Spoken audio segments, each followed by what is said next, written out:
Hi people, the Employed Moth here. I'll be looking at a quote I wrote today, and I'll just talk to you about the philosophy behind it. The quote goes, "The darkness is as beautiful as the light. We watch the sunset but miss the blue behind. We love the light more than the dark, but not all darkness is bad, it's necessary. We are attracted to bright things that distract us from our lives. We are moths with jobs." This idea is a rather complex one, and sometimes one that gets rejected. The reason is because we live in a repressed style of living. All of our dark qualities we repress because society shuns them and blames them, and we repress them into what Carl Jung called our shadow. This shadow builds up over time of all the qualities that have a negative effect in society, or society has a negative perception of these dark qualities of ourselves. Now, our dark qualities of ourselves must be repressed to a certain extent. Now, the reason being because we have to live in groups and we have to get along. Otherwise, we don't live at all. And this is shown over evolutionary biology, group psychology over thousands of years. People developed ways of living with each other. So all those bad qualities that can be considered harmful to the group must be rejected or denied. However, in Western society, at least, more has been rejected than it should be. So we live in a very repressed society, even up to the point where still in Western countries, things like gay marriage isn't legal. There's a lot of issues with how you behave in society. Any type of mainstream trend comes into what's accepted and what's not. You're questioned if you're a certain age and you don't have a family. You're questioned if your musical tastes are different from others. All these things, even your behaviour can be questioned if you don't fit into a certain group's behaviour. Let's just say you're at work and there's a certain way of behaving at work and you disagree with it. A lot of people follow the group, and when you follow the group, that's how good people do bad things. All of a sudden you find that you are part of a bullying act because someone doesn't fit in with your little group. But society determines what is dark and what is light, what is acceptable behaviour and what is not, and it's determined in groups. So we often repress the things that groups do not want to acknowledge. And these things get repressed and they become our shadow. And they can eat at us over time. I really feel for gay people who haven't come out yet, and just the idea is just eating away at them. I really feel for people who go against their family's wishes or intentions. And they do their own thing and they have to come out to their family and say what they're doing, knowing that their family will shun them for it.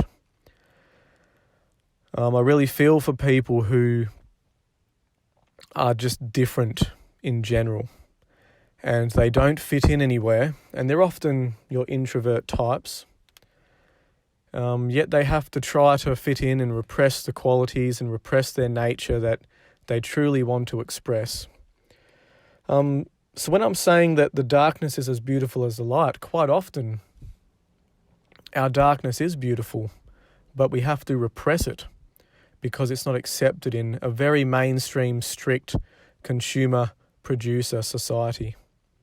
Society shuns whatever goes against production. It needs people to be docile workers. It needs people to be turning up to their jobs. Anything else that can distract you from that, it wants to shun. So you turn up to your job, you go home, society will give you entertainment for the night time or for the weekend, and then you just turn up to your job again the next day and there's no thinking involved. Quite often, I meet different people that don't want to talk deeply about topics. They want to keep very surface level conversations going about food they eat, about sports they watch, about movies they've seen, about Netflix series and all that kind of stuff. So even thinking deeply in society is shunned, because thinking too deep, you become dangerous to the production.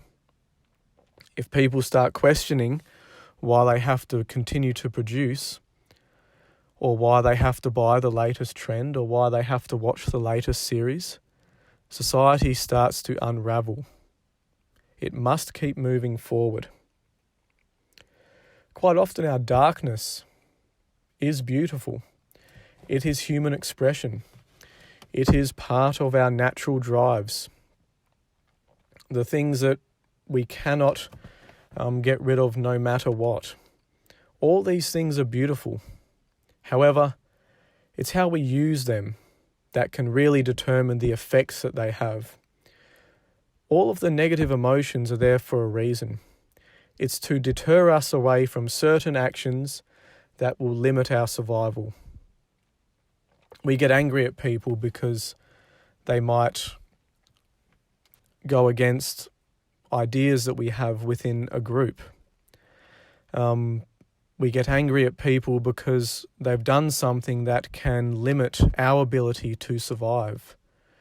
We feel sad when certain things happen. We feel hungry when we have no food.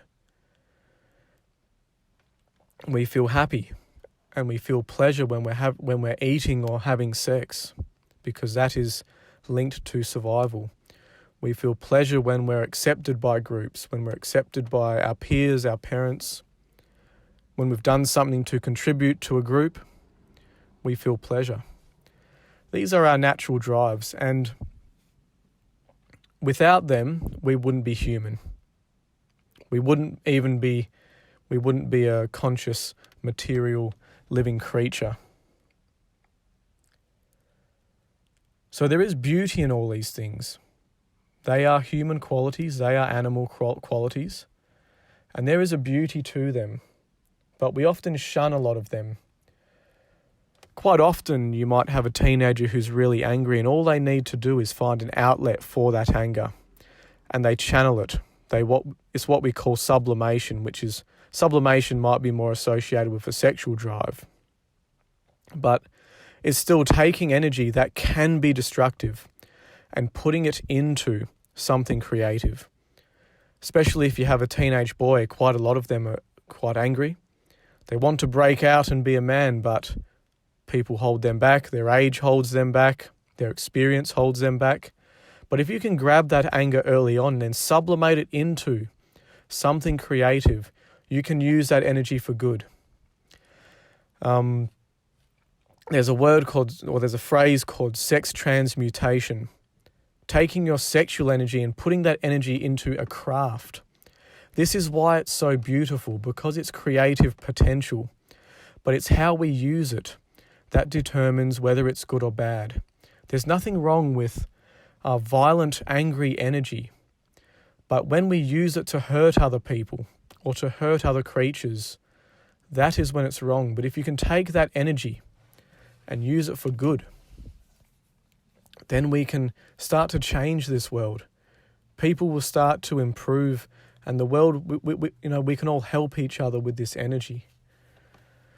That is why I say that our darkness is good, and so is our light. In nature, there's no objective truths. There's a few truths that you could, say that will always be there. That is that cause and effect happens. Out of chaos can come pattern. Death will always happen.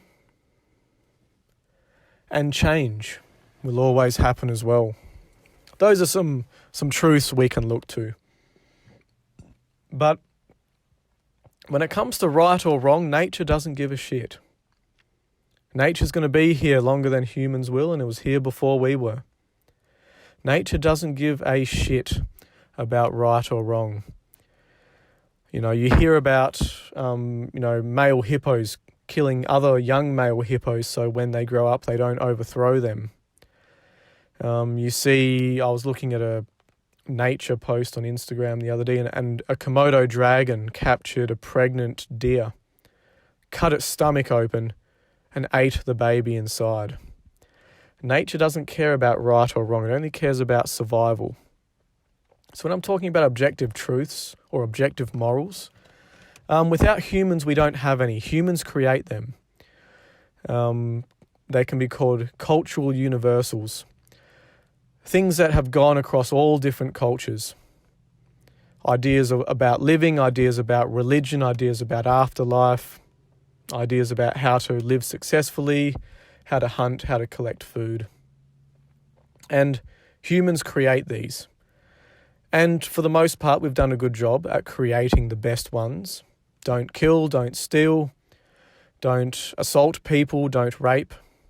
However, we're not the best when it comes to adhering to them and living our lives by them, because there's still crime. And that's because people have taken a dark or a negative energy and used it in the wrong way. They've used it in a harmful way. But when it comes to right or wrong, in nature there is none. And that's as simple as it is. That's why humans have done so well.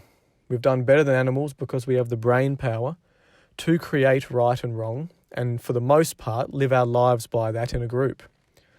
Animals do that to a certain extent, yet they're not conscious of what they're doing. They're more instinctual. We, on the other hand, are conscious that if we do this, it's going to have this ramification for the group. So not all darkness is bad, as I've explained. And if it's bad, we can sublimate it into some kind of creative act. Human beings, as I've said earlier, we're attracted to things that distract us from our truth. But over time, I hope that the development of philosophy, psychology, with social media, with YouTube, with whatever platform you want to look at, Instagram, hopefully this grows and an awakening can happen in people where they start to think deeper. Now, I'm not talking about an awakening in some kind of enlightenment sense. I'm talking about an awakening just in themselves to search deeper, to find their own truths, to go to past stories, to research, to look at culture and how to improve it. And if we can all develop these qualities in ourselves, and hopefully by being inspired, we can change for the better. That's all we can hope for. So don't shun and demonize your dark qualities. The best way we can deal with them is to acknowledge that we have them. Acknowledge that we're angry. Acknowledge that we have been violent. Acknowledge that we are stubborn. That we're egotistical, arrogant. Acknowledge these things and work on developing them and putting them into something positive and something creative. That is the best way to deal with these qualities. As we've seen through religion, when people have had to repress themselves because of their doctrine, it has led to all sorts of neurosis. I'm not going to get into it here. But repression is not the answer. Yes, we shouldn't do some things in society. We can all agree to that. But when we have feelings that are bad, feelings that are dark, we need to find a way to deal with them and put them into something that's positive. That's all for today. Do the whole like and subscribe thing. All the best.